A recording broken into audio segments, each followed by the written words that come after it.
All right, so we're going to start this week's lesson with what I call the Dream Seed exercise and worthy goal categories.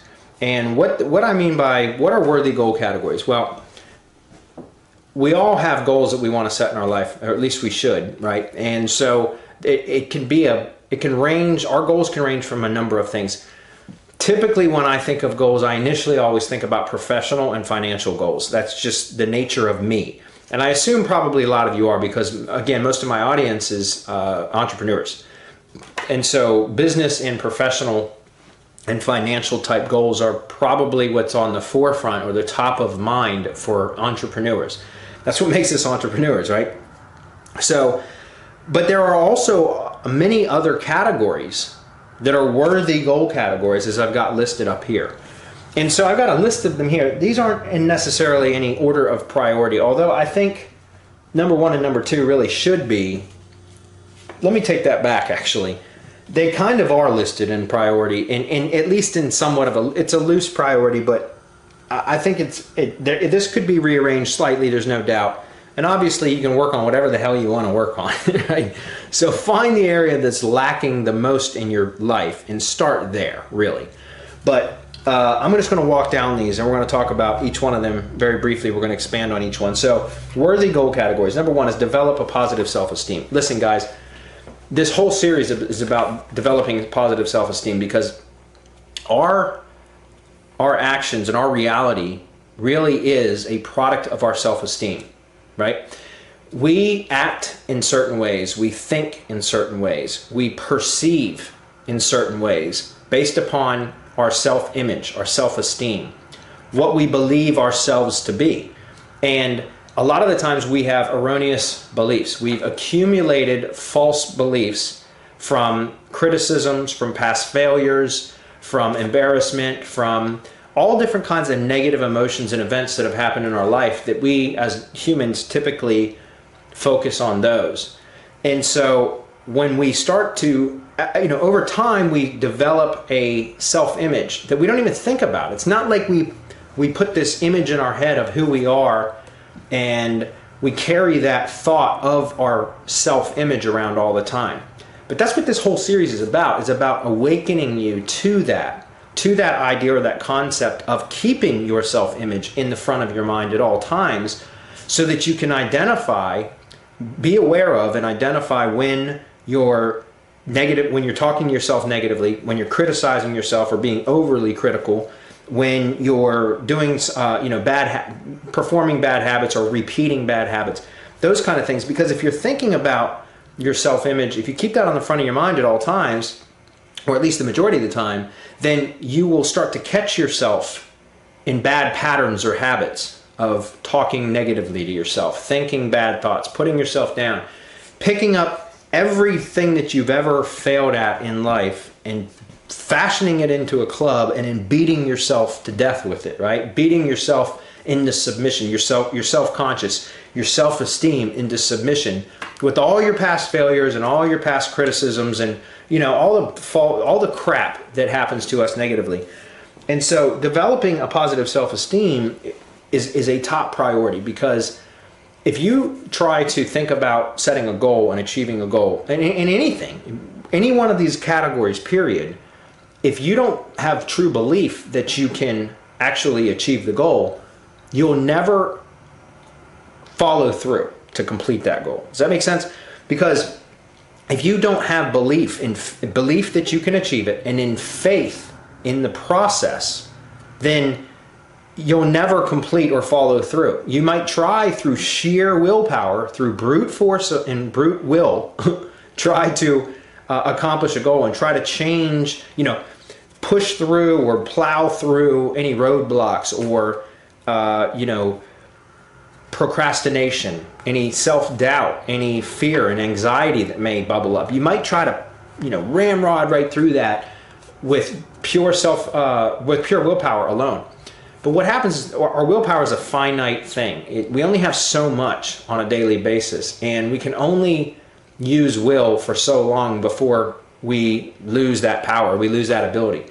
And eventually we get beaten down. And the whole reason why willpower alone rarely ever works I'm not going to say never, but it rarely works, is because it is a limited amount, number one, but also number two, because we're not treating the problem itself. We're just treating the symptoms, right? We need to treat the root cause. Why do we have to use brute willpower, brute force, to push through all these things when we know we're probably already going to lose at that? It's not going to be successful, and it's just damn tiring, right? Why do we constantly try to push through all that stuff instead of treating the underlying problem, the issue, which is a negative self-esteem, a low self-esteem? If we can improve that, then everything else in life will start to become easier. You'll start to attract more positivity in your life. You'll start to see opportunities that will literally fall in your lap. I've got some amazing stories. I'm not going to get into them now, but just within the last couple of months since I've really started working on all this stuff, some of the amazing opportunities that have just appeared. And it's not coincidence, guys. It's not, there's no way that that's coincidence. And we'll talk about those at a later date because I don't want to get too far off track here. But the point with developing a positive self-esteem is that if you start to believe that you have the ability to achieve the goals that you set, then that's going to provide you the motivation. It's not a matter of will at that point. Now it's you get excited and enthusiastic about the process that you're going to go through to get to that goal because you believe that it's possible, right? You have to believe that it's possible. And if we have a negative self-image or a very low self-esteem, then typically you don't really have any belief. You might set goals, but even as you're setting your goals and writing them down and defining them, we're going to talk about what we call treasure charting here in the next video.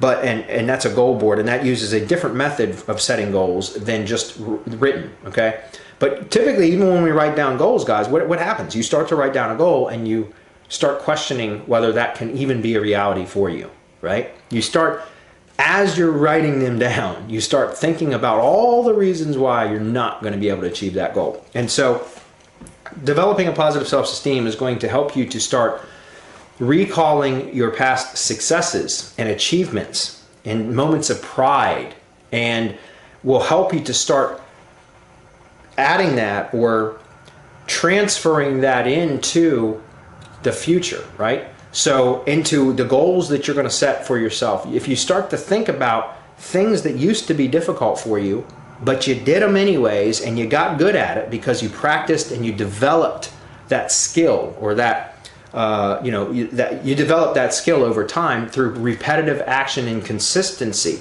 And you start thinking about stuff that was once impossible but now easy, and you start to apply that to your self-esteem, your self-image, and to your goals that you set. You start to apply that thought process, right?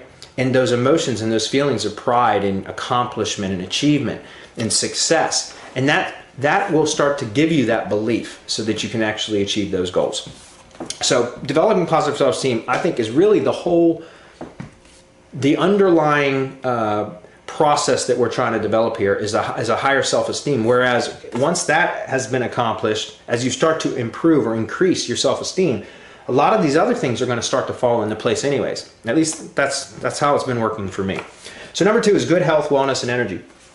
So I'm talking about good health, wellness, and energy for various reasons. Number 1, if you don't feel good physically, if you let your health go, then it's going to be very difficult to work on improving mental conditions as well. Because if you literally have physical, problems or issues where you just don't feel good, then it's very difficult to kind of force your mind into thinking positively. Now, I'm not saying it can't be done. It absolutely can be. But my point is, if you feel good physically, it's much easier to feel good mentally, right? And vice versa. If you feel good mentally, it's much easier to feel good physically, which is part of the reason why I say developing the positive self-esteem, is because what happens once you start working on improving your self-esteem, you'll also want to try to transfer some of that energy and that momentum in achieving and producing better results into your health and wellness and your energy. Some of it's going to carry over regardless whether you want it to or not.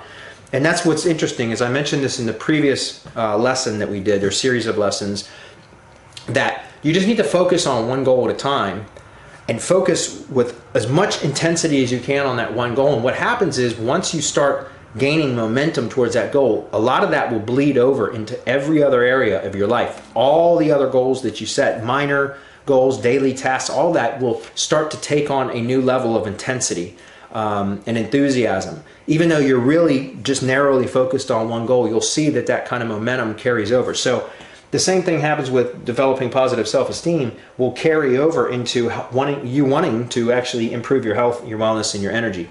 And I think that's really important. You know, I've mentioned this before, guys. I'm going to say it a few more times, I'm sure, throughout the series, but I've lost over 100 pounds now, and I feel better physically now than I have my entire life. I'm not kidding. Even better than when I was a teenager. I'm 39 years old now, and I could, I've said this before too, but I could kick my 20-year-old's ass because I'm just in that much better shape, and I have energy all the damn time. I feel good all the time. I really do. It's just incredible. And you know, I kind of did it the other way around. I started with health and wellness, but then once I was able to get control of my body and go from being obese to now being in really good shape, you know, I'm still working on it. It's a work in progress. I don't have a goal for my health and fitness, right? There really is none. My goal is just to every day outperform the day before. That's my goal. So there is no destination for me as far as health and wellness. It's just the destination. The destination is the journey. Does that make sense? It's a daily activity. I focus on the process, not the end goal. And the process is every single day, try to beat the day before, right? Whether it's increasing intensity, increasing rep count, increasing weight, increasing duration, whatever it may be, or decreasing time if it's a timed exercise like in CrossFit, those kind of things. Those are all things that I try to do on a daily basis, is constantly improve. And that is the actual goal, is to just improve every day. And so I did that first, and over about a year and a half, and it's been close to 6 months now, 6 months ago, when I had finally got to a point where I really felt comfortable in my body, that's when I really started getting into raising my self-esteem in other areas of my life and achieving goal achieving, goal setting and achieving, you know, self-mastery, that kind of stuff. So my point is, good health and wellness will increase your energy levels, which will make it easier for you to work towards whatever goals you have. So that's number 2. Number 3, develop healthy relationships. This is one that I'm working on. I have healthy relationships with a very small set of people, mostly family. You know, I've been a bit of a hermit, a recluse for many years now, since I started my digital marketing business, several of them now. I've worked behind a computer screen, sometimes, you know, 16 hours a day, 7 days a week, no kidding, for 6 or 7 years. And so because of that, I got away from doing a lot of social events, and I let a lot of my old friends, and trust me, a lot of my old friends had a lot of bad habits that didn't serve my goal of creating a digital business, right? Of being a marketing, you know, an entrepreneur, and having my own home-based business, and in building a marketing agency and all that stuff. I could have done that if I'd kept the company that I had prior to that business, because I'd have been going out and partying and drinking all the time, stuff like that. So there was a reason for me kind of allowing my social life to fall originally. But then over time, again, habits start to perpetuate themselves. And once you become more of a recluse, or you become like a hermit, you don't leave the house much, next thing you know, that becomes a habit. And then when you are invited to go out somewhere, or there is an event, you don't want to go because you feel socially inept. Does that make sense? So kind of awkward in social events. And so over the years, you know, many people that may follow me or my various businesses online, I do a lot of online coaching and training and stuff, and that's fine, because there's a physical barrier between me and the other person. It's not so personal, so to speak, as talking live face-to-face with somebody, or speaking to a group of people in a live audience. You know, I can speak to hundreds of people on a webinar without flinching, but I go to speak in front of a group of people and I clam up, and so do most people, guys. It's natural. But you overcome all that by just doing it, right? Just like anything else. In order to overcome a fear, you just go do it. You go plow through the fear, and you'll find that it really wasn't that bad, and over time you end up becoming master at it, and, you know, once again, once impossible, now easy. So something that I wanted to do is start developing more healthy relationships. Now that I'm getting back out of my shell, my businesses are at a point now where I can start to pull back from always working all the time, and I can start developing relationships again, going out and socializing more. I've gotten back into shape again. I feel good. I'm going to go out and start dating again. I've been divorced for many years, and I swore up and down that I wasn't ever going to get married again. And I don't, trust me, I don't plan on getting married again.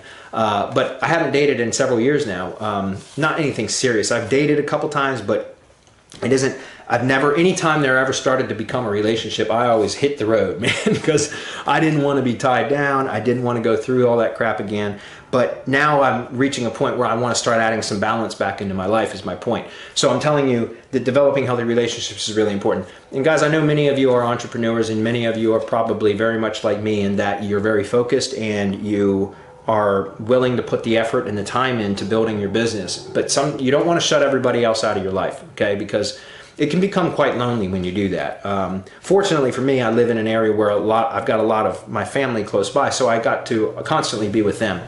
But developing healthy relationships within your own family, but then outside of your family, is really, really important for just overall sense of well-being.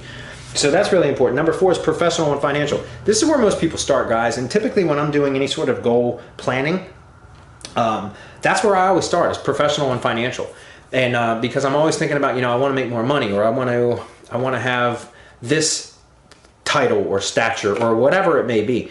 And so professional and financial, guys, I'm not going to get too far into that because you know that those are worthy goals. And that's what most people talk about when they talk about goal setting. So I'm not going to cover that here. Next are mental goals. Mental goals would be like very similar to developing positive self-esteem, is things that you can do to improve your own mental capacity. So that means like reading books, studying and learning new skills, studying new subjects, picking up new hobbies that will engage your mind, those kind of things. So mental goals are just things that you can do to improve your own intellectuality. Is that a word? Anyways, so there you go. So mental goals. And last one is spiritual goals. And by no means is spiritual goals on the bottom of the list intentionally, guys. But spiritual goals could be, if it could be you becoming closer with God, whoever you worship or pray to, which could be the universe, it could be God, it could be, you could be a Buddhist, it could be anything that, whatever, the universe, higher intelligence, whatever you want to call it, spirituality, getting in touch with other people, nature, all the different things that you could think of. Meditation can improve spirituality. So these are all worthy goals to have. And these are what I would call the 6 worthy goal categories. And just to recap, develop positive self-esteem, good health, wellness, and energy, develop healthy relationships, professional and financial, mental goals, and spiritual goals. And those are what I would call the worthy goal categories. And the reason why we went through all of those is because I want you to think about those in the next video, which we're going to start in just a moment, where we're going to talk about treasure charting, which is building a goal board. Okay? So we'll talk about that in the next video.